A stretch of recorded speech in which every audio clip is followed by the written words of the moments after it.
Anne Romanoff sur Europe 1. Je suis perdue cette semaine. Depuis mercredi, j'ai l'impression d'être dimanche. Ce jour férié planté au milieu de la semaine, mais ça m'a perturbée. En plus, on a changé d'heure, ce qui veut dire qu'il fait nuit plus vite, qu'il fait tard plus tôt, mais que le réveil sonne toujours beaucoup trop tôt. Enfin, le réveil, l'alarme du smartphone. Avec ce changement d'heure, une amie m'a dit « Excuse-moi, je suis en décalage horaire. Faut pas exagérer non plus. Hein. 1 heure en plus, c'est pas le jet lag Paris-Miami. » Mais quand même, le matin, quand on se réveille à 6h30, en fait, il est 7h30. Moi, je me dis 6h30, c'est trop tôt, je vais redormir encore un peu. Je me réveille, il est 9h, alors qu'en fait, il est 10h. J'ai passé quand même 20 minutes à essayer de régler l'horloge de mon four. T'as l'impression qu'il faut avoir fait maths sup et bosser à la NASA pour y arriver. Et après, je me suis dit, est-ce que mon four a vraiment besoin d'avoir l'heure exacte juste pour réchauffer des pizzas? C'est pas faux. L'horloge d'un four, t'en as besoin quand tu programmes des cuissons, tu vois, c'est pour les femmes ultra organisées.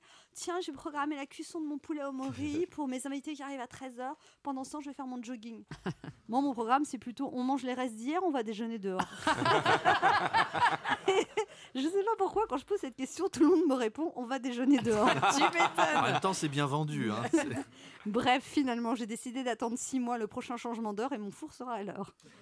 Sinon, mardi soir, c'était Halloween. Aux États-Unis, ils aiment tellement Halloween qu'ils ont élu une citrouille comme président. Mercredi, le 1er novembre, c'est le jour des morts. Alors, les familles vont fleurir les tombes de leurs proches. Bon, c'est pas le jour le plus fun de l'année, mais ça permet de se souvenir de ceux qui ne sont plus là, mais qui sont toujours dans nos cœurs. Alors, ce matin, ayons une pensée pour François Bayrou, Nicolas Sarkozy, Alain Juppé, François Fillon, François Hollande, Manuel Valls, Benoît Hamon et une pensée pour Emmanuel Macron qui les a tous enterrés. Sinon, cette semaine, on a appris que la stèle à la mémoire d'Ilan Halimi avait été dégradée. On s'est dit que la bassesse est un puissant fond. Un fou a foncé sur des passants à New York et jeudi, le frère de Mohamed Merah a été condamné à 20 ans de prison. Alors chaque fois qu'en France, il y a un match de foot, il y a 64 millions de sélectionneurs. Jeudi, on a entendu 64 millions de juges donner leur avis. C'est pas assez, moi je te l'aurais zigouillé. Genre, le mec qui était pas au courant des projets de son frère, ça me dégoûte, il va sortir dans 10 ans, il va recommencer. Quelle honte, il a aucun remords.